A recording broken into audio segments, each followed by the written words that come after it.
नमस्कार, मैं हूं सुनील बॉबी और आप इस समय देख रहे हैं अपना पसंदीदा कार्यक्रम बिहार समाचार, जहां हम बातें करते हैं शिक्षा, रोजगार से लेकर राजनीतिक हलचलों तक।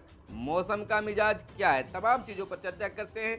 खबरें बताने से पहले आपसे आग्रह है कि अब तक हमारे चैनल को आपने सब्सक्राइब नहीं किया है तो चैनल को सब्सक्राइब कर लीजिए और वीडियो पसंद आए तो लाइक जरूर कीजिए।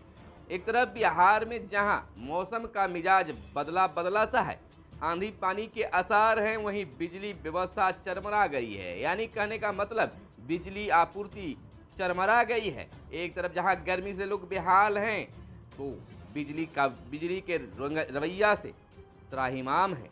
आपको बता दें कि पटना समेत 31 जिलों में आज आंधी पानी का अलर्ट जारी किया गया है।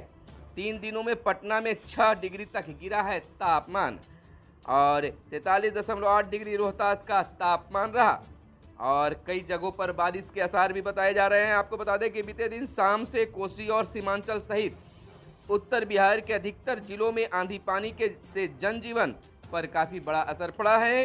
हालांकि अधिकतम तापमान में तेजी से गिरावट आई है। बक्सर में एक पखवाड़े के बाद तापमान में 6 डिग्री का गिरावट दर्ज की गई है और मौसम सामान्य रहा है। पटना सहित उत्तर व दक्षिण बिहार के अधिकतर जिलों में आज तो आंधी पानी की स्थिति बनी रहेगी। उत्तर बिहार में 40 से 60 किलोमीटर प्रति घंटा की रफ्तार से हवा चलेगी। दक्षिण बिहार में आंधी की रफ्तार 50 किलोमीटर प्रति घंटे तक रह सकती है। मौसम की स्थिति को देखते हुए उत्तर बिहार के 9 जिलों के लिए मौसम विभाग ने 24 घंटे का ऑरेंज अलर्ट जारी किया है। पश्चिमी चंपारण, पूर्वी चंपारण, शिवहर, सीतामढ़ी, मधुबनी, सुपौल, अररिया, पूर्णिया और किशनगंज में बिजली के साथ ओलावृष्टि भी हो सकती है, जबकि उत्तर बिहार के शेष जिलों और दक्षिण पश्चिमी बिहार को छोड़कर अन्य जिलों में भी येलो अलर्ट जारी किया गया है। आपको बता दें कि पिछले 24 घंटों में सबसे ज़्यादा बारिश किशनगंज के ठाकुरगंज में 56.2 डिग्री मिमी, किशनगंज शहर में 39.8 मिमी और तैयबपुर में 39 मिमी। इस तरह से बारिश भी काफ़ी हो रही है। एक तरफ जहां तापमान कहीं बढ़ रहा है जैसे गया औरंगाबाद, वहीं कहीं कहीं बारिश भी हो रहे हैं और बारिश का अलर्ट भी जारी किया गया है। आंधी तूफान का भी अलर्ट जारी किया गया है। एक तरफ जहां मौसम का मिजाज इस तरह से बदला है तो दूसरी तरफ बिजली व्यवस्था भी चरमरा गई है। बिहार में बिजली आपूर्ति चरमराई। आंधी से 4 दर्जन से अधिक ग्रिड प्रभावित हैं। दिन में 5000 की जगह 3000 मेगावाट की हुई है आपूर्ति। इधर उत्तर बिहार के कई इलाकों में रात में गई बिजली सुबह लौटी और 3700 मेगावाट आपूर्ति हुई है शनिवार की शाम को बिजली। आपको बता दें कि कुछ दिनों से कोयले की कमी को लेकर आई बिजली संकट आंधी पानी से और गहरा गई है। उत्तर और पूर्वी बिहार में बीते दिन आई आंधी पानी से बिजली की आपूर्ति चरमरा गई है। आपको बता दें कि इस वजह से ग्रामीण क्षेत्रों में स्थिति और खराब है। शहरों की बात और ग्रामीण क्षेत्रों में भी बिजली स्थिति बिल्कुल चरमरा गई है। इधर खेती किसानी की अगर बात कर ले तो डिस्पोजर से पराली को खाद बनाने पर असली फसल होगी लेट और बिहार कृषि विश्वविद्यालय ने 3000 एकड़ में इसका किया प्रयोग। पराली प्रबंधन पर ICAR का शोध बिहार के किसानों को नहीं भाया। आपको बता दें कि पराली प्रबंधन के लिए ICAR का शोध राज्य के किसानों को नहीं भाया। इस शोध से बने बायोडिकम्पोजर के माध्यम से पराली को गलाकर खाद बनाने के लिए कम से कम 15 दिन का समय चाहिए, लेकिन राज्य में धान की फसल देर से कटती है और उसके बाद 15 दिन तक इंतजार किया तो अगली फसल लेट हो जाएगी। तो इस वजह से बिहार के किसानों को यह सिस्टम जो है, यह जो शोध है नहीं भाया है।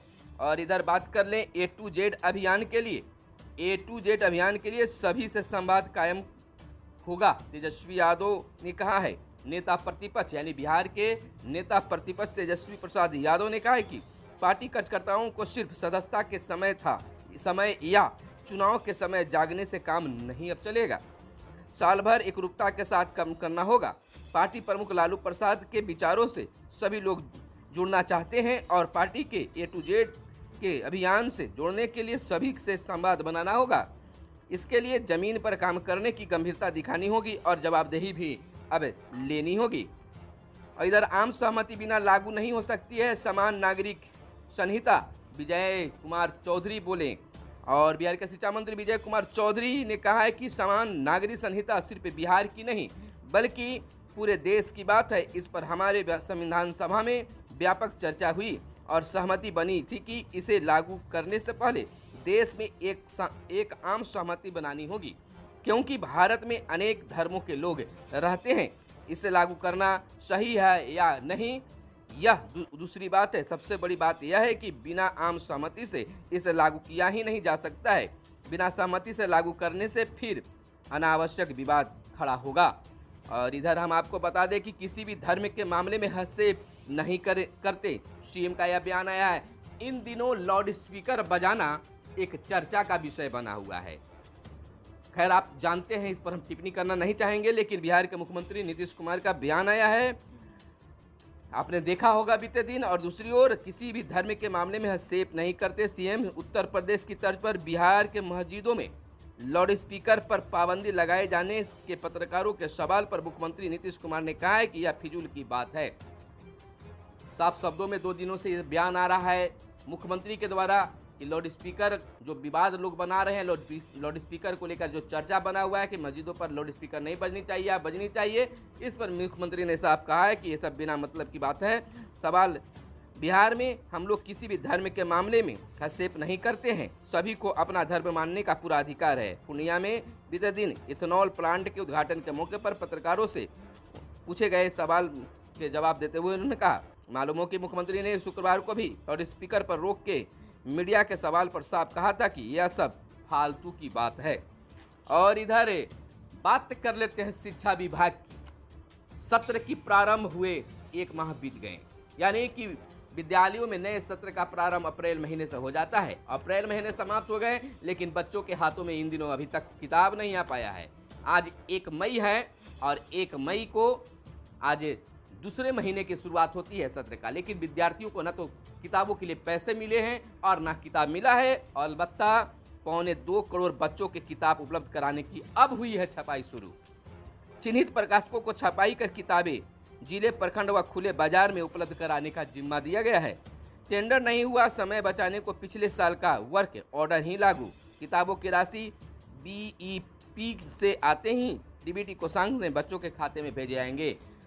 खाते में पैसे जाएंगे। किताब की अभी छपाई शुरू हुई है, छपाई 1 आध माह में होगा और फिर मार्केट में आएगा, बच्चे खरीदेंगे, तब तक 2-3 माह बच्चों का सत्र निकल जाएगा। आपको बता दें कि राज्य के सरकारी तथा सरकारी सहायता प्राप्त प्रारंभिक स्कूलों में कक्षा 1 से 8वीं तक के पढ़ने वाले बच्चों को नए शैक्षणिक सत्र 2022-23 की किताबें शीघ्र उपलब्ध कराने की तैयारी आरंभ हो गई है। Bihar state text book publication corporation limited ने इम्पैनल मुद्रकों यानी प्रकाशकों को बच्चों की पाठ्य पुस्तक शीघ्र प्रकाशित कर उपलब्ध कराने का निर्देश दिया है। साथ ही 6 से 14 साल के बच्चों को मुफ्त एवं अनिवार्य शिक्षा कानून के तहत किताबें मुहैया कराने की योजना के तहत इन बच्चों को किताब क्रय के लिए राशि शीघ्र उनके खाते में भेजने की तैयारी भी आरंभ की गई है। आपको बता दें कि 250 रुपये पहली से चौथी के बच्चों को और 400 मिलते हैं 5वीं से 8वीं तक के विद्यार्थियों को, यानी 250-400 की बात है यहाँ पर। और अब तक किताबों की छपाई नहीं हुई है। मई के पहले हफ्ते में बच्चों के खाते में जाएंगे 416 करोड़ रुपए। पैसे तो खाते में मई के पहले सप्ताह में, यानी कि 1 सप्ताह के अंदर बच्चों के खाते में पैसे चले जाएंगे। पैसे तो चले जाएंगे, लेकिन मार्केट में किताब मिलेगा तब तो बच्चे खरीद पाएंगे। और बात करते हैं गुणवत्तापूर्ण शिक्षा की। जब विद्यार्थियों के पास पुस्तकें ही नहीं होगा तो गुणवत्तापूर्ण शिक्षा की परिकल्पना करना शायद बेकार साबित होता है। इंटर कंपार्टमेंटल परीक्षा अब 2 को होगा। इंटर कंपार्टमेंटल विशेष परीक्षा 2 मई को ली जाएगी। शनिवार को 2 पाली में परीक्षा ली गई। प्रथम पाली में कंप्यूटर साइंस, मल्टीमीडिया एवं वेब टेक्नोलॉजी और योगा के फिजिकल एजुकेशन विषय की परीक्षा ली गई है। और इधर माले आज 31 मई तक चलाएगा आज से अभियान। और अंतर्निर्मित पुल गिरने पर कई सवाल उठ रहे हैं। बिहार में हवा से भी गिरने लगे हैं पुल। श्री परशुराम और जन्मोत्सव का आयोजन 3 मई को होगा। और इधर हम बात कर लेते हैं बिहार बोर्ड की। तो बिहार बोर्ड 60 लाख विद्यार्थियों का लेगा फिंगरप्रिंट। बिहार बोर्ड अध्यक्ष आनंद किशोर ने विशेष बातचीत में बताया, अन्य देशों की परीक्षा प्रणाली का अध्ययन करेगा अब बिहार बोर्ड और 10 देशों के बिहार बोर्ड के साथ जल्द होगी बैठक। हर बच्चे का डाटा किया जा रहा है तैयार और सभी विषयों का बनेगा डिजिटल कंटेंट। बोर्ड मुन्ना भाई का नामो निशान मिटाएगा और प्रधानमंत्री पुरस्कार ने बिहार बोर्ड को देश भर में सबसे ऊपर ला दिया है।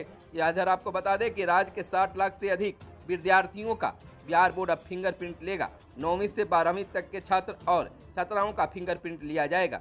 यह बातें बिहार बोर्ड अध्यक्ष आनंद किशोर ने कही है।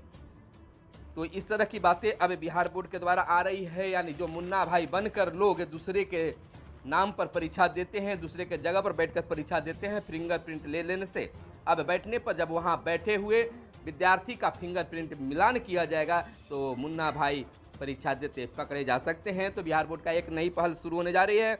इधर मक्का व धान से इथेनॉल तैयार करने वाला बिहार देश का पहला राज्य। पूर्णिया में बिहार के पहले इथेनॉल प्लांट का हुआ शुभारंभ। 65 किलोमीटर इथेनॉल का उत्पादन प्रतिदिन होगा प्लांट में और 20% इथेनॉल मिलाया जा सकता है पेट्रोल डीजल में। 7 लाख से अधिक किसानों को इससे लाभ होगा। पूर्णिया जिले के परोरा में बिहार के पहले इथेनॉल प्लांट का शुभारंभ किया गया। यह देश का पहला ग्रीनफील्ड ग्रेन बेस्ड गन्ना, धान और मक्का इथेनॉल प्लांट है। बीते दिन मुख्यमंत्री नीतीश कुमार ने इसका उद्घाटन किया। प्रतिदिन 65 किलोमीटर इथेनॉल का किलोलीटर उत्पादन इस प्लांट से होगा। 105 करोड़ की लागत से इस प्लांट में आई है। और इधर आपको बता दें कि आफत है, बिहार में आंधी पानी से 7 मरे और आम, लीची और मक्का को भारी क्षति पहुंची है बीते दिन। और मनोज पांडे ने सेना प्रमुख का पद संभाला।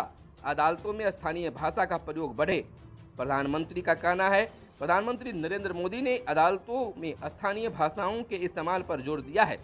उन्होंने कहा है कि अंग्रेजी में न्यायिक प्रक्रिया और फैसले समझना मुश्किल होता है। स्थानीय भाषाओं के प्रयोग से न्याय प्रणाली में आम नागरिकों का विश्वास बढ़ेगा और वे इससे अधिक जुड़ाव महसूस करेंगे। और ईडी ने शाओमी के 5.5 हजार करोड़ जब्त किए। तो यह थी आज की बिहार की प्रमुख खबरें। और इधर कुछ खेल खिलाड़ी से अगर बात कर लेते हैं तो लखनऊ के नवाबों को दिल्ली की दमदार चुनौती आज के मैच में है। और विराट कोहली के अर्धशतक पर भारी पड़ी तेवरिया और मिलर की पारी। और इधर एशियाड में भागीदारी पर फैसला समीक्षा के बाद और ओसाका और नाडुकानू ने आसानी से पार की पहले दौर की बाधा। इधर बात कर लेते हैं थोड़ा जरा हट के। 10 साल की उम्र में घर से भाग गए थे रेडर अजय। तो यह विस्तृत कहानी कभी और बताएंगे। फिलहाल हमें दीजिए इजाज़त, फिर मिलते हैं अगले वीडियो में। तब तक के लिए इजाज़त चाहते हैं। धन्यवाद। जय हिंद, जय भारत, वंदे मातरम।